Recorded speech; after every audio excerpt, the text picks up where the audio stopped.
পাপ যেহেতু ব্যক্তিগত, গজবও ব্যক্তিগত। কিন্তু লূত আলাইহিস সালামের জাতি সমকামিতা করেছে জাতীয়ভাবে, গজব যখন এসেছে পুরো জাতির উপর এসেছে, এমনকি নবীর বউ পর্যন্ত মরতে হয়েছে। কেন?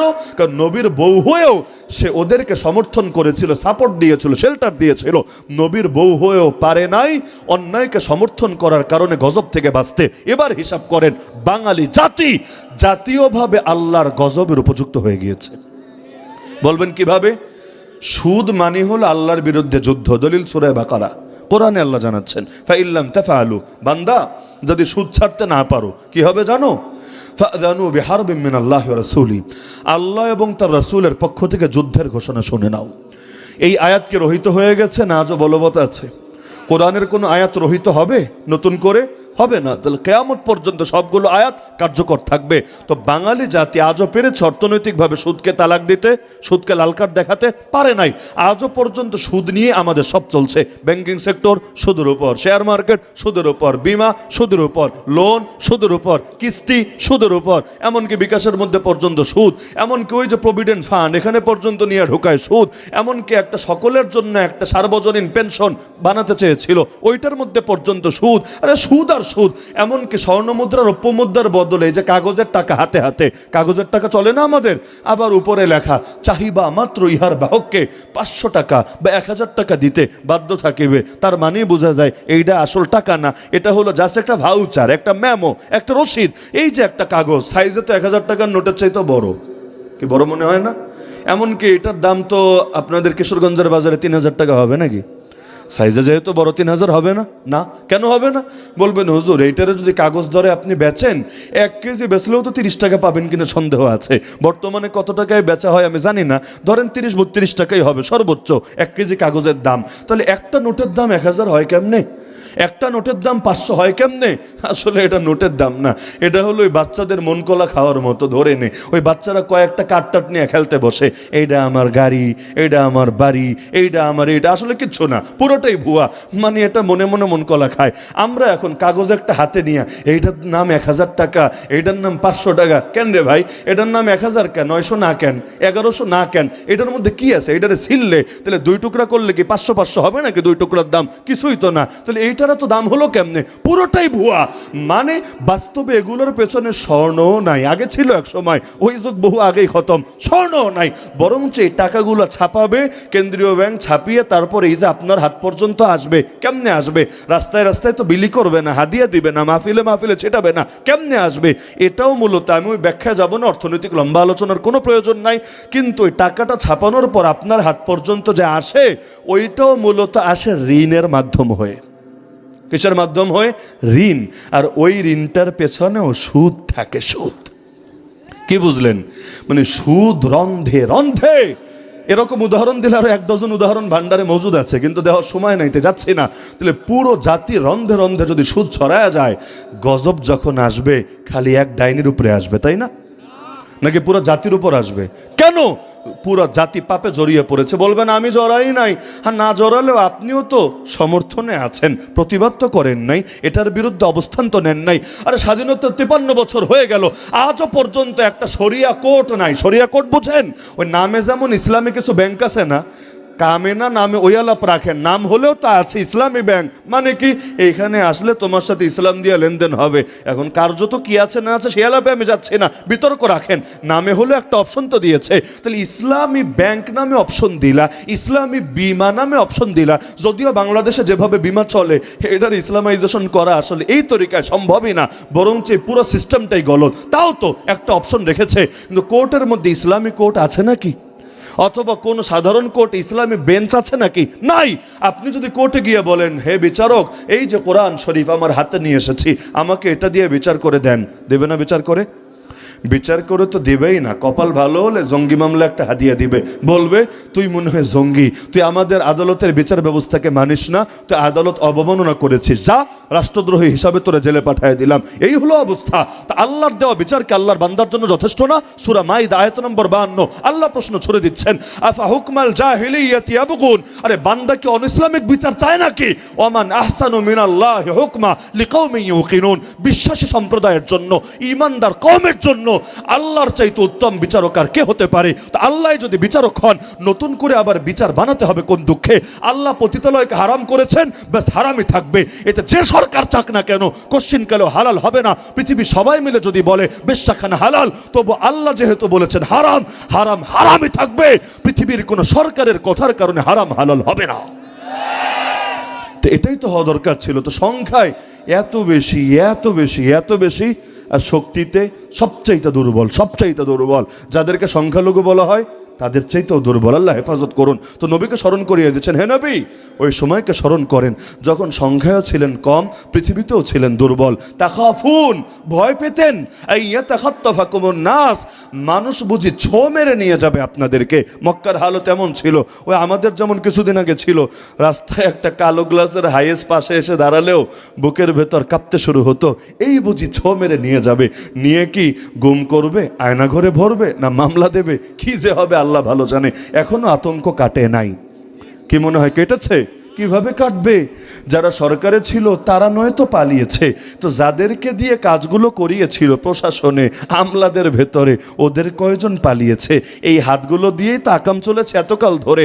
বেশিরভাগ হাত তো এখনো বাকি আছে। যতদিন পর্যন্ত প্রতিটা অপরাধীকে খুঁজে বের করে করে যথাযথ বিচার না করা হবে, ততদিন পর্যন্ত এই জাতি কিছুতেই স্বাধীনতার স্বাদ, বিজয়ের স্বাদ আস্বাদন করতে পারবে না। বরং এক ফ্যাসিবাদ গেলে আর এক ফ্যাসিবাদ তৈরি হবে। এই আমলারা, এই জালেমরা নিজেদের প্রয়োজনেই সরকারকে ব্যবহার করে করে নতুন নতুন স্বৈরাচারের দরজা খুলবে। তাহলে সমস্যা একদম মাথা থেকে পা, যেখানে যেখানে ভাইরাস আছে সবগুলোর অপারেশন লাগবে, নতবা প্রকাশ্য তওবা লাগবে। এমন তওবার তওবা, তাওবাতান নাসুহা, মানে যেই তওবার পর আবার পুনরায় পাপ করবে আশা করা যায় না। এই যে প্রথম আলো ডেইলি স্টার নিয়ে কেউ এটা বলে না বন্ধ করে দাও। বন্ধ করলে কি হবে রে ভাই? বন্ধ করলে আরেক নামে আরেক পত্রিকা খুলবে, লোক তো এগুলোই থাকবে। দিন শেষে লাভ কতটুকু হবে? মূল দাবি কি? মূল দাবি হলো এতকাল যে অপরাধগুলো করেছে, 1/11 ঘটিয়েছে, ওয়ার এগেইনস্ট টেররের নামে বহুত মুসলমানকে মাজলুম হওয়ার পথ খুলেছে, ফ্যাসিবাদের দালালি করেছে, আরও যতভাবে ইন্ডিয়ান ন্যারেটিভ প্রতিষ্ঠা করে করে বাংলাদেশের মধ্যে জুলুমের রাজ্য বানিয়েছে, এগুলোর জন্য প্রকাশ্যে ক্ষমা চাইতে হবে। আর এদের প্রধান সম্পাদক থেকে শুরু করে আরও যারা যারা আছে প্রত্যক্ষ জড়িত, এদেরকে ডাইরেক্ট বরখাস্ত করে দিতে হবে। আর আগামী দিনে তারা এগুলো করবে না এই মর্মে প্রতিজ্ঞাবদ্ধ হবে। ব্যাস হয়ে গেল। এখন বলতে পারেন তাও যদি করে কিভাবে সোজা করা লাগে এটা জাতির জানা আছে। যেই জাতি একবার রক্ত দিতে শিখে গেছে, পৃথিবীর কে আর সেই জাতিকে দমিয়ে রাখতে পারবে? আমি তো মনে করি, যদিও কথাটা কেমন শোনাবে আমি জানি না, এই যে 100 দিন ইতিমধ্যে পার হয়ে গেল না সরকারের, এখনো পর্যন্ত, সামনে তো নির্বাচন হবে, যবেই হোক, 1 বছর পর, 2 বছর পর, 3 বছর পর, 6 বছর পর, একদিন না একদিন তো দেওয়া লাগবে। দরকার ছিল না যে রাজনৈতিক দল যেগুলো আছে, বড় বড় দল, এদের লিডারদের কাছে গিয়ে আমরা সকলে বুঝেন তো, কোনো দল না, দলাদলির ঊর্ধ্বে উঠে সকলে গিয়ে আমরা এই অঙ্গীকার আদায় করব যে তোমরা আমাদের সঙ্গে এই মর্মে ওয়াদাবদ্ধ হতে হবে, নির্বাচনী অঙ্গীকার দিতে হবে যে ক্ষমতায় যদি আসতে পারো, পার্লামেন্টে যদি সংখ্যাগরিষ্ঠতা পাও, এই কাদিয়ানি, এই নবীর দুশমনদেরকে কাফের, অমুসলিম ঘোষণা করতে হবেই হবে। আচ্ছা, এই দাবিটা নিয়ে যদি আমরা বড় বড় রাজনৈতিক দলের কাছে যেতাম, আমাদের পিটাতো, আমাদের মারতো, আমাদেরকে জঙ্গি বইলা পুলিশে দিত, কিচ্ছু না। বরঞ্চ এটাই তো এই দেশের 90% মানুষের দিলের চাওয়া ছিল, চাওয়া। কারণ যে যা না সে তা বলবে কেন? ওরা তো মুসলমান না, ওরা তো আল্লাহ নবীকে শেষ নবী মানে না। তাহলে ওরা মুসলমানের পরিচয় দেওয়া মানে পুরো জাতির সঙ্গে ধোঁকাবাজি করা, প্রতারণা করা, ইসলামকে নিয়ে ছিনিমিনি খেলা। কারণ আইডেন্টিটি ক্রাইসিস যদি তৈরি হয়, পরিচয় সংকট যদি তৈরি হয়, এর চাইতে আফসোসের বিষয় হতে পারে না। তাহলে এই যে একটা বিষয় অন্তত একমত হওয়ার জায়গা ছিল।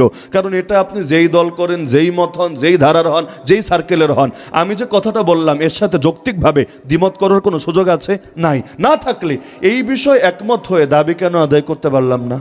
ওই যে বললাম না, ইসলামী কোর্ট নিয়ে দাবি তো ওঠে নাই বাংলাদেশে। সরকার দিবে কেন? কোন সরকার দিবে? কেন দিবে বলেন দেখি? দাবি তো ওঠে নাই। পতিতালয় বন্ধ করা আন্দোলন বাংলাদেশে কবে হয়েছে আমি আমার জীবদ্দশায় পাই নাই। আপনারা মুরব্বীরা পেতে পারেন, আমার জানা নাই, আপনাদের অভিজ্ঞতা আমার চাইতে অবশ্যই অনেক বেশি। আমি আমার জীবনে মনে পড়ে না যে পতিতালয় বন্ধ করা নিয়ে স্বতন্ত্র আন্দোলন, অথচ এটা নিয়ে এত বেশি আন্দোলন হওয়া দরকার ছিল। কারণ এগুলোর কারণে যে গজব আসতে পারে এটা তো সবাই বোঝেন, এটা তো আমার বয়ান করে বোঝাতে হবে না। ওই গজবটা যদি আসে খালি ওদের উপর আসবে না, আমাদের উপরও আসবে, কারণ আমাদের দায় আছে। আমাদের নীরবতার কারণেই শয়তানিগুলো চলছে দুনিয়ার বুকে। কত কিছুই তো বন্ধ করলাম। আরে কিছু লোক মাহফিল বন্ধ করতে সরব, কিন্তু মাহফিল ঠিকই বন্ধ করে, পতিতালয় বন্ধ করতে পারে না, যাত্রা গান বন্ধ করতে পারে না, আরে বিভিন্ন রকম অনিসলামিক কর্মকাণ্ড বন্ধ করতে পারে না। এটা দেখে তো আর বুঝতে দ্বিধা থাকে না, এই বাংলাদেশ এখনো পর্যন্ত মুসলমানের বাংলাদেশ হতে পারে না। নাহলে যেগুলো করা সম্ভব ছিল এগুলো কেন করি না? আপত্তিটা কোথায়? তো বলছিলাম আল্লাহ রসুল মক্কায় মেহনত করলেন 13টা বছর, বাহ্যিকভাবে ফল কম ছিল, কিন্তু মুমিনের রক্ত কখনো বৃথা যায় না আলহামদুলিল্লাহ। আল্লাহ রসুল মক্কায় বীজ লাগালেন, মদিনায় চারা উঠলো। বীজ লাগালেন এক দেশে, চারা উঠলো আরেক দেশে। মক্কায় 13 বছর মেহনত করলেন, ইসলামী রাষ্ট্র হলো না, খেলাফত হলো না, কিচ্ছু হলো না। কিন্তু আল্লাহর কি কুদরত, ইতিপূর্বে নবীজি মদিনায় জিন্দেগিতে দাওয়াত নিয়েও যান নাই, মদিনায় যান নাই। হ্যাঁ, মদিনায় সাহাবীদের সাথে হজের সময় দেখা হয়েছে, দাওয়াত দিয়েছেন, ভিন্ন আলাপ। কিন্তু ইতিপূর্বে নবীজি মদিনায় এই 13 বছরে দাওয়াত নিয়েও যান নাই। তয়েফে গিয়েছেন, তয়েফ বসে দাওয়াত কবুল করেন, উল্টা পাথর মেরে মেরে দূর দূর করে তাড়িয়ে দিয়েছে। অথচ যদি কবুল করত, আজকে মদিনাবাসীর যে কপাল হয়েছে ওই কপাল তয়েফবাসীর হতো। সৌভাগ্য তাদের দুয়ারে গিয়ে হাজির হয়েছিল, কিন্তু পারে নাই সৌভাগ্যকে গ্রহণ করতে। উল্টো মারতে মারতে, পাথর ছুটতে ছুটতে সৌভাগ্যকে বিদায় করে দিয়েছে দূর থেকে। কিন্তু এই মদিনাবাসী ইতিপূর্বে নবী একবারও ডাইরেক্ট গেলেন না, কিন্তু আল্লাহর কি কুদরত, নবীজি যাওয়ার আগেই এমন একটা ঘরও বাকি ছিল না যেই ঘরে কেউ না কেউ কালেমা পড়ে মুসলমান হন নাই। এমনকি আল্লাহ নবী মদিনায় ঢুকতে দেরি, মদিনা ইসলামী রাষ্ট্র প্রতিষ্ঠা হতে দেরি না। এখন বলতে পারেন কেন হুজুর সবাইকে মুসলমান হয়েছিল? হয় নাই। ইহুদিদের তিনটা গোত্র ছিল, বনু নাজির, বনু কুরাইজা, বনু কায়নুকা। তাহলে চিন্তা করেন, ইহুদিদের 3 গোত্র, আবার মুনাফিক আছে কতগুলো, আবার প্রতিটা ঘরে যদি একজনও ধরেন ঘরে মুসলমান হয়, তাহলে বাকিরা তো এখনো অমুসলিম আছে। এরপরও এত এত অমুসলিম থাকার পরও ইসলামী রাষ্ট্র কায়েম হয়ে গেল। তার মানে যারা মুসলমান ছিল কি পরিমাণ মজবুত, কি পরিমাণ হিম্মতওয়ালা, কি পরিমাণ সংগ্রামী, কি পরিমাণ বীর বাহাদুর হতে পেরেছিল। তাহলে কিভাবে সম্ভব হলো? বীজ লাগানো হলো এক জায়গায়, ফসল আসলো আর এক জায়গায়। এখান থেকে কিন্তু একটা শিক্ষা পাওয়া যায়। কি শিক্ষা জানেন? আসলে দুনিয়ায় কিছুই হয় না, সব কিছুর ফয়সালা রবের কাছে হয়। রব শুধু বান্দার দিলটা দেখে, বান্দার চেষ্টাটা দেখে, বান্দার মুজাহাদাটা দেখে। এরপর যেখানে গিয়া বান্দার চিন্তার শেষ, ওখানে আল্লাহর কুদরতের দৌড় মাত্র শুরু। বান্দা ভাবে সম্ভব না, অথচ আল্লাহ এমন এক জায়গায় গিয়ে সেটা সম্ভব করেন। যেমন বিভিন্ন নবীর ঘটনা কোরআনে পাবেন, বুড়া বয়সে ফেরেশতা এসে বাচ্চার সুসংবাদ শোনাচ্ছে, তিনিও অবাক, আরে কি বলেন, আমি বুড়া হয়ে গেছি, হাড্ডিগুলো দুর্বল হয়ে গেছে, চুলগুলো পেকে গেছে। আবার স্ত্রী এতকাল পর্যন্ত সবাই তার বন্ধ বলে এসেছে, ঘরের ভেতর থেকে সেও বলে, আরে এটা কিভাবে সম্ভব, এই বয়সে একেবারে বৃদ্ধা হয়ে গেছি, কবরে বলতে গেলে 1 পা চলে গেছে, দাড়ি দাড়ি তো আর নাই, চুল এবং পুরো সব কিছু বার্ধক্যের শুভ্রতা প্রকাশিত হয়ে গিয়েছে, এখন এই বয়সে নাকি বাচ্চা হবে। কিন্তু আল্লাহ কোরআনে এমন একাধিক ঘটনা জানিয়েছেন, ফেরেশতারা বলেছে, শোনো, আল্লাহর জন্য এটা মোটেও কোনো জটিল ব্যাপার না, যেখানে গিয়ে আসা শেষ ওখানে আল্লাহর কুদরতের দৌড় শুরু। আল্লাহ তাআলা দিয়ে দিয়েছেন। আল্লাহ তাআলা মারিয়াম আলাইহিস সালামের মাধ্যমে ঈসা আলাইহিস সালামকে দুনিয়াতে পাঠান নাই। কে বিশ্বাস করবে? কে? যে একটা কুমারী মেয়ে, তো যেন তেন মেয়ে না, বুজুর্গ মেয়ে, আরে যার কাছে গিয়ে রুমে দেখতো যে বেমৌসুমের ফলও তার সামনে হাজির আছে, অবাক হয়ে যেত, কেমনে সম্ভব, এই মৌসুমে এই ফল তো পাওয়া যায় না, তোমার কাছে কেমনে আসলো? বলে দিত এসেছে আল্লাহর পক্ষ থেকে, মিন ইনদিল্লাহ, দুনিয়ার কারো থেকে না, আল্লাহর পক্ষ থেকে। আল্লাহ যারে চায় হিসাব করে করে দেওয়া লাগে না, আল্লাহ যারে চায় বেহিসাব দান করে। ইন্নাল্লাহ ইয়ারযুকু মান ইয়াশাউ বিগাইরি হিসাব। এমন একটা মেয়ে, বিয়ে ছাড়াই বাচ্চা হবে, কে নিতে পারবে স্বাভাবিকভাবে? এমনকি মারিয়াম আলাইহিস সালাম যদি 1000 বার কসম খেয়েও বলতেন, কেউ বিশ্বাস করতো না যে তিনি আসলে এখনো সতী সাধী আছেন, তিনি তার চরিত্রকে নিরাপদ রেখেছেন, কেউ বিশ্বাস করতো না। কিন্তু আল্লাহর কি কুদরত, তিনি আল্লাহর জন্য নিজের জবানকে বন্ধ করলেন, কারণ আল্লাহ তাকে কথারও রোজা রাখতে বলেছিলেন। কথার রোজা মানে কারোর সাথে কথা বলা যাবে না। কিন্তু আল্লাহর কি কুদরত, বাচ্চার দিকে ইশারা দিলেন, বাচ্চাই এবার সব জবাব দিয়ে দিল। আরে তোমরা আমার মারে অপবাদ দিচ্ছ, ইন্নী আবদুল্লাহ আতানিয়াল কিতাব ওয়া জাআলানি নাবিয়্যা, আমি আল্লাহর বান্দা, আল্লাহ আমাকে কিতাব দান করেছেন, আমাকে নবী বানিয়েছেন। তাহলে মূলত যা হয় সব কার থেকে হয়? আল্লাহর থেকে হয়। যেহেতু আল্লাহর থেকেই হয়, মুমিনের কাজ কি? মুমিনের কাজ হলো সহি তরিকায় চেষ্টা চালায়া যাওয়া। কারণ মুমিনের মেহনত কখনোই বৃথা যাবে না। মনে হতে পারে 2013 সালের 5ই মে রক্ত বৃথা গিয়েছে, মনে হতে পারে 2019-এর টঙ্গীর মাঠে রক্তগুলো বৃথা গিয়েছে, মনে হতে পারে 2021 থেকে 24 পর্যন্ত ওলামায়ে কেরামের এত এত কোরবানি, আরে কতজন কারাবরণ করলেন, কেউ কেউ কারাগার থেকে লাশ হয়ে বের হলেন, মনে হতে পারে এগুলো বৃথা গিয়েছে। আজকাল কেউ কেউ নিজেকে মাস্টারমাইন্ড দাবি করতে পারে এককভাবে, কিন্তু আল্লাহর কসম করে বলি, এই যে জামান আর হুসাইনদের রক্ত ঝরে, এই রক্তের বদৌলতে ইয়াজিদদের ধ্বংসের ফয়সালা লেখা হতে থাকে। মাজলুমের বদদুয়ায় জালেমরা ধ্বংস করে ছাড়ে। তোমার আন্দোলনও কিছু না, আমার আন্দোলনও কিছু না। সব আন্দোলনের বড় হলো মাজলুমের বদদুয়ায় রহমানের আরশ পর্যন্ত কেঁপে ওঠে। যার উপর বদদুয়া পড়ে সহ্য সে দুনিয়াতে নিজেকে সামলাবে কিভাবে? ওই কারাগারের মধ্যে রাত যখন 3টা-4টার দিকে, ওই শেষ রাতে মুরব্বী আলেম যাদের কারো বয়স 50+, কারো 60+, কারো 65+, ধরে ধরে উঠাতে হয়, 3জন মিলে ধরে হাঁটাতে হয়, এমন অবস্থা। যাদের কেউ কেউ ছিলেন, একজন তো আল্লামা আহমদ শফি রহমতুল্লাহ খলিফা, আরও বরেণ্য ব্যক্তি, পুরো বাংলাদেশে পরিচিত মুখ। শেষ রাতে উঠে জায়নামাজ বিছিয়ে তাহাজ্জুদ পড়ে হাত দুটো তুলে যখন আল্লাহরে বিচার দিত, আল্লাহ, এই যে দিলের ভেতর থেকে যে এক একটা রোনাজারি বের হতো, আল্লাহর কসম করে বলি, ওই সময়ে দিল সাক্ষ্য দিত যে এই বদদুয়া যার গায়ে গিয়ে লেগেছে, আরে ওর মরণও এই দেশে হতে পারবে কিনা সন্দেহ আছে। আল্লাহ তাআলা কবুল করেছেন, কারণ এত এত বদদুয়া বিফলে যাবে, এত এত রক্ত এমনি মূল্যহীন হবে, কোশ্চিনকালেও সম্ভব না। সুতরাং যদিও বাংলাদেশে আমরা যারা আছি, সংকট আর সংকট আর সংকট। 1 নম্বর সংকট, আমাদের কোনো কেন্দ্রীয় নেতৃত্ব নাই, একক নেতৃত্ব, যার নেতৃত্বে সমস্ত মুসলমান ঐক্যবদ্ধ। ইরানে শিয়ারা পর্যন্ত পেরেছে একক নেতৃত্ব মেনে ঐক্যবদ্ধ হতে, আমরা আহলে সুন্নাত ওয়াল জামাত হয়েও পারি নাই আজও পর্যন্ত একক নেতৃত্ব ঐক্যবদ্ধ হতে। মাঝে মাঝে টুকটাক ঐক্যবদ্ধ হয়েছে, যেমন 2013-তে হয়েছে, আলহামদুলিল্লাহ। ওই সময় এই আন্দোলনটা যে কতটুকু ফলপ্রসূ ছিল, শুধু রাতের বেলা কিছু লোক গাদ্দারি না করলে গোটা বাংলাদেশ যেই রেজাল্ট 2024-এ দেখেছে, ওই রেজাল্ট 2013-তেই হয়তো পেয়ে যেত। তো দেখা গিয়েছে যে একক নেতৃত্ব নাই। তারপর দ্বিতীয়ত মুসলমান ঐক্যবদ্ধ না, সংগঠিত না, প্রত্যেকেই এক একটা দল, আমি এক দল, আপনি আর এক দল, এমনকি সভাপতি সেক্রেটারি ব্যাস 2জন মিলে এক দল, 3 নম্বর কাউরেও লাগবে না। এই যে এত ভাগাভাগি, এত দলাদলি, আমি মরলে আপনি নাই, আপনি মরলে আমি নাই, আপনি জেলে গেলে আমি খুশি, আমি জেলে গেলে আপনি মিষ্টি বিতরণকারী, এইরকম এক হালত, এই ক্রাইসিস। 3 নম্বরে হলো এই জাতির অধিকাংশ মানুষ ইসলাম চাই না। আপনি কারে নিয়ে ইসলাম কায়েম করবেন? এই জাতির অধিকাংশ মানুষ আজও পর্যন্ত ইসলাম দিল দিয়া চায় না। তারা চায় হ্যাঁ মসজিদে ঢুকে আল্লাহ বিল্লাহ করতে পারলেই চলবে, এরপর রাজনীতি, অর্থনীতি, আইন কানুন, বিচার আচার, সভ্যতা, সংস্কৃতি, শিক্ষা দীক্ষা, বিনোদন, পড়ালেখা যেমনে মনে হচ্ছে এমনি চলুক গিয়া, এটা নিয়ে টেনশন নাই। এমনকি আর বাচ্চা যে নাস্তিক হয়ে যাচ্ছে স্কুলে পড়ে পড়ে, কলেজে পড়ে পড়ে, কেন? শরীফরে দৈরা শরীফা বানায়। আরে মানুষ বান্দরের নাতি আর পুতি, বিজ্ঞানের নামে অপবিজ্ঞান শেখায়। আর ভার্সিটি লেভেলে গিয়া কাউরে দেখা যায় জাফর ইকবালের মানুষ সন্তান, আবার কাউরে হলো সেই মুরগি চোরার মানুষ সন্তান, এই টাইপের আন্ডা বাচ্চায় পরিণত করে ছাড়ে। ইউরোপ আমেরিকা ওদের দেশে দেশে বসে এখানে ওদের দালাল তৈরি করতে থাকে এই জাতীয় বিভিন্ন শিক্ষা সিলেবাসের মাধ্যমে। এগুলোর দ্বারা যে ওর বাচ্চাই 2 দিন পর ওর ঠোঁট চেপে ধরবে, ওর টুটি চেপে ধরবে, এই খবরও তো নাই। সে ভেবেছে মসজিদের কোনায় আল্লাহ আল্লাহ করে একলাফে জান্নাতে চলে যাবে। এজন্য আল্লামা ইকবাল দুঃখ করে বলেছিলেন যে আমরা তরবারি বিক্রি করে জায়নামাজ কিনেছি, তরবারি বিক্রি করে জায়নামাজ কিনেছি। আর শত্রু যখন মারতে শুরু করেছে, ওই সময় নিজেরা কোনো প্রতিরোধ না গড়ে তুলে খালি মনে মনে আল্লাহরে বিচার দিয়েই নিজেদের দায়িত্ব খতম হয়েছে এটা ভেবেছি। আমরা যেমন ভাবি দুনিয়ায় 200 কোটি মুসলমান আছে, সবাই মিলে একবার মিলাদ পড়ে দিলে মসজিদে আকসা মনে হয় পরের দিন সকালে এমনি স্বাধীন হবে। আর যদি জিলাপি ঠিক মতো খাওয়া যায়, ডায়াবেটিসের রোগ টোগ নিয়েও সবাই মিলে 1 পিস করে জিলাপি খাইয়ে দিলে ব্যাস এর পরের দিন মসজিদে আকসা এমনি স্বাধীন হয়ে যাবে, কিচ্ছু করা লাগবে না। খালি সুদিনে পাশে থাকলেই চলবে, দুর্দিনে কিচ্ছু করা লাগবে না। নাউযুবিল্লাহি মিন যালিক। আমি তো মনে করি আমাদের এই নির্লিপ্ততার কারণে এই পরিণতি হয়েছে। না হলে 1 কোটি ইহুদি, মাত্র 1 কোটি ইহুদি ইসরায়েলে বসে 200 কোটি মুসলমানের প্রথম কেবলা 70 বছরের বেশি সময় ধরে কিভাবে দখলে রাখার সাহস করে?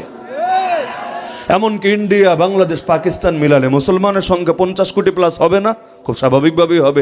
ইন্ডিয়াই তো আছে 20 কোটির উপরে। এর মধ্যে যতটুকু আমি জানি ওরা সংখ্যাটা কমায় বলার চেষ্টা করে, বাস্তব সংখ্যা আরও বেশি। পাকিস্তানে আছে কত, বাংলাদেশে আছে কত। এই প্রায় 50 কোটি মুসলমান যদি খালি এতটুকু জায়গার মধ্যে থাকে, আর আফগানে তো বইসেই আছে সিংহরা, আল্লাহ সিংহরা পরিপূর্ণ দিন কায়েম করে, তাহলে এখানে কাশ্মীরের সমস্যার সমাধান, আরাকানের সমাধান, বাবরি মসজিদ ইস্যুর সমাধান, আজও পর্যন্ত এগুলো সমাধান হচ্ছে না। কিসের জন্য?